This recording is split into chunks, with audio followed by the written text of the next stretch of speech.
traders, it is 7 a.m., 7:10 a.m., excuse me, Pacific time.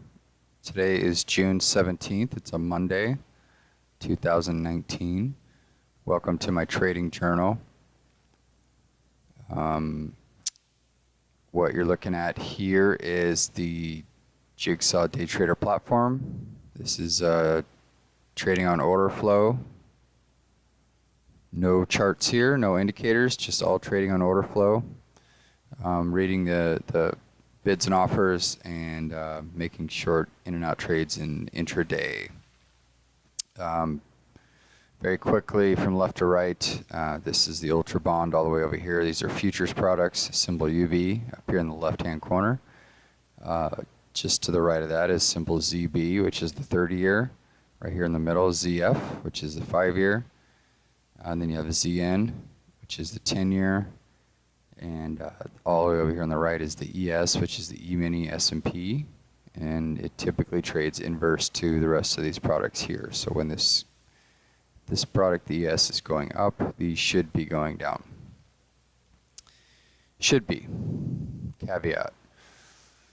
Really quick look at the overnight. It's kind of late in the session to be looking at the overnight, but let's just do it anyway because it's part of our routine. Opened right here yesterday, Sunday, traded down pretty swiftly. Just sort of went sideways all night.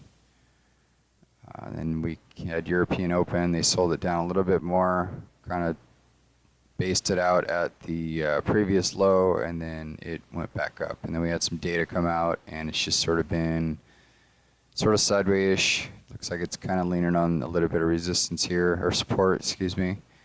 But we'll see.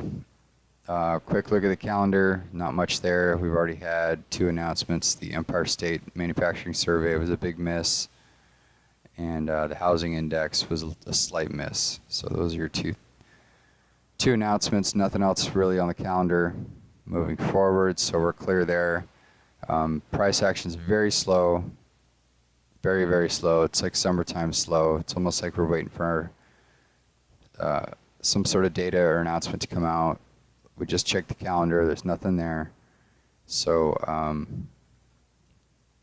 don't know. It might not make any trades today just because this action's so slow. But we'll wait and see. Areas of interest at this point. Obviously, the overnight high. The overnight low, very small range, or typical range, I should say, during the overnight session, which is good. Yeah,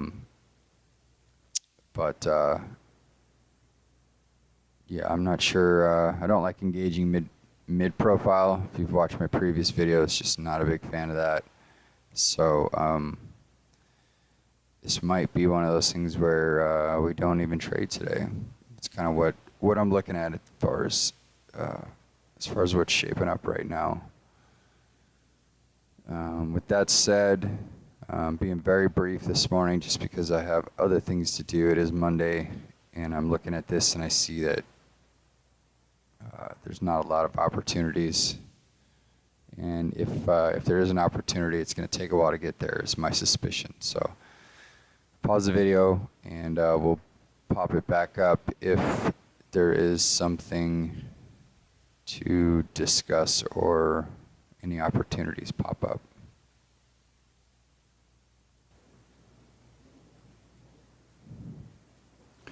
So here it is, 8:28 a.m. Pacific time. We are up here to the overnight high in the 30-year. We've already broken through the previous high in the Ultra Bond. We got up to the overnight high or close to it in the 10-year.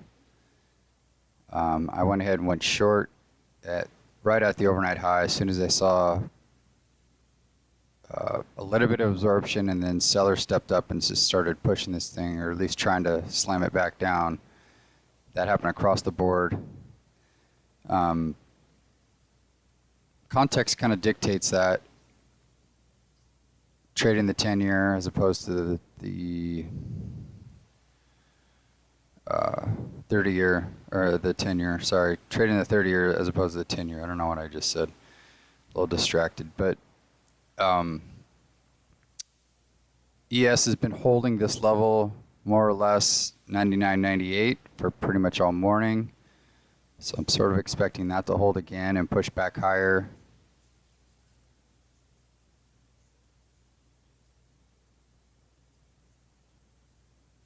And we'll see what happens. Obviously, if the ES pushes through that level, we can probably expect buyers to step up over here and push this up a little bit higher. We'll see. I just think this is a natural sell point for all these products across the board. The one wild card is going to be that ES and see if it pushes. I think I'll give this a little bit more room to breathe just because I think the ZN could get all the way up to the overnight high. We have yet to see that, but sellers did step up a little bit early over there. That's what precipitated my entry over here in the 30 year. So it's not uncommon for the Ultra Bond and the 30 year to pop through the highs a few ticks and then drop back in and sell back down. So we've got to keep an eye, kind of be cognizant of that. So it looks like we're upticking here in the 10 year, but keep pushing it back. I think the wild card is going to be just the ES. It's 8:30 a.m., so we're after European close. Could be Europeans are no longer propping this thing up, and sellers can kind of gain some traction and start pushing this thing down. Or maybe European short covering in the ES.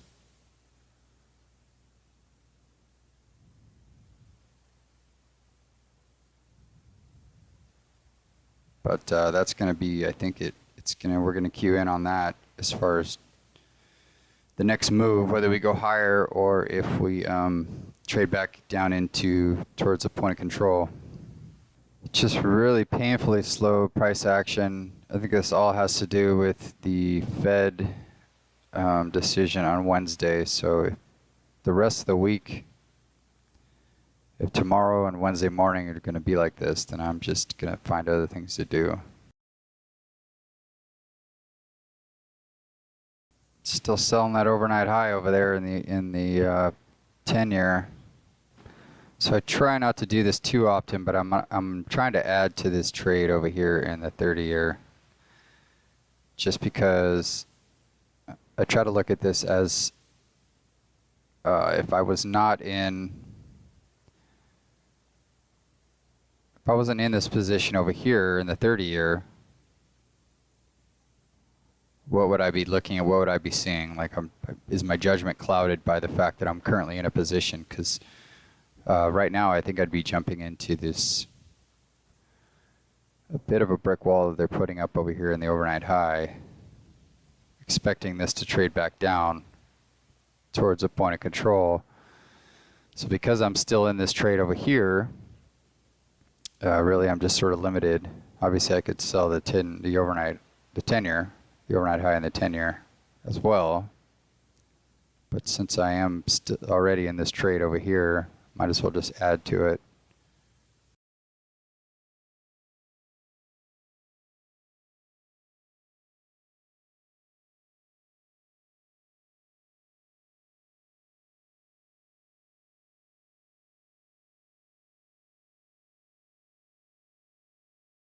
I mean, the 30 year's pretty much gone straight up. So it's got to pull back eventually. Just going to cover one contract here, maybe.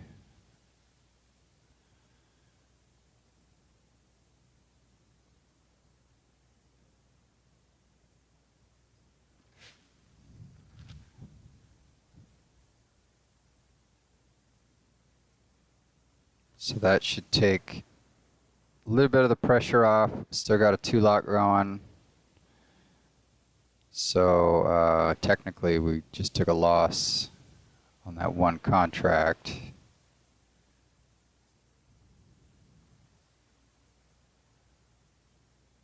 See if this can push through a little bit more.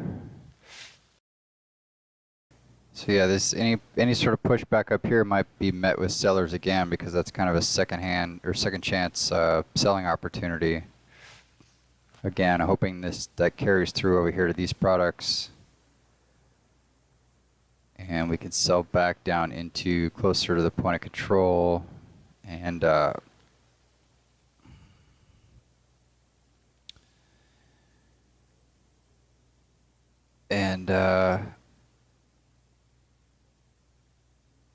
kind of get bailed out here on this trade.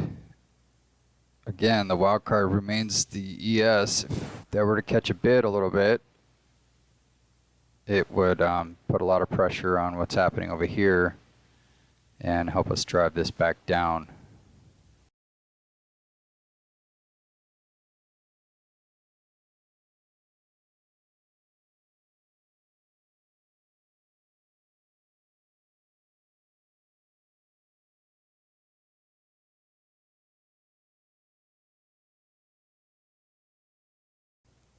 So it looks like the ZN was the product to trade today, because it went up to the overnight high, basically, at least thus far. It's sold down pretty well. If you were able to hang in there for a little bit of back and forth, obviously it wouldn't have taken all the heat I did over here, and it's 9:40 a.m. It's already been pretty slow price action today, and we're getting close to my quitting time, or probably past my quitting time, to be honest. So I kind of stepped away for a second. If I would have noticed this had ticked down to, if we went offer at 20, I probably would have taken it off already. But I'm just getting close to, that just puts me positive for the day. Probably a little bit negative if you factor in commissions, but that at least gets me basically a break-even day if I can get filled there. And who knows what's going to happen here, to be honest. I'm not sure if I see, we could retest the high and then trade back down in. Or we could just sell back in, but I seriously doubt that we make new highs on the day today.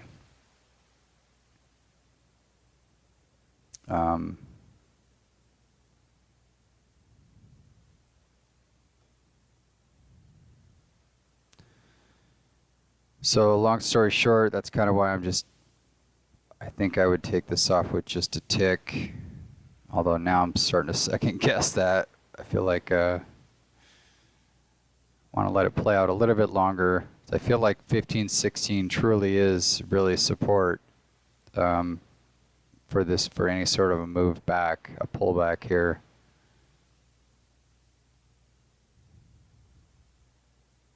Because the overnight high was really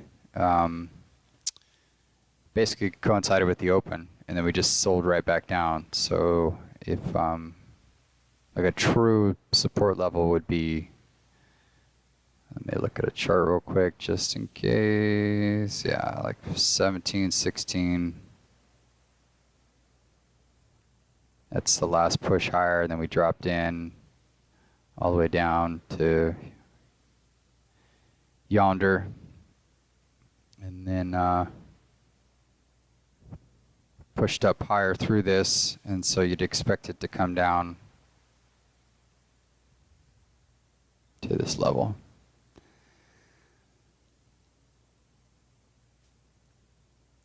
But the other scenario is that it goes up to 23-24 again, especially if there's continued weakness in the ES, and I'm just not interested in sitting through all that.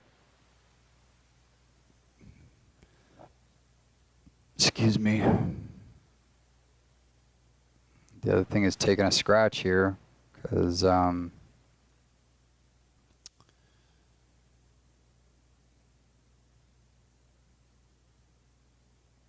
doesn't look like, as of right now, that anybody wants to push it any lower.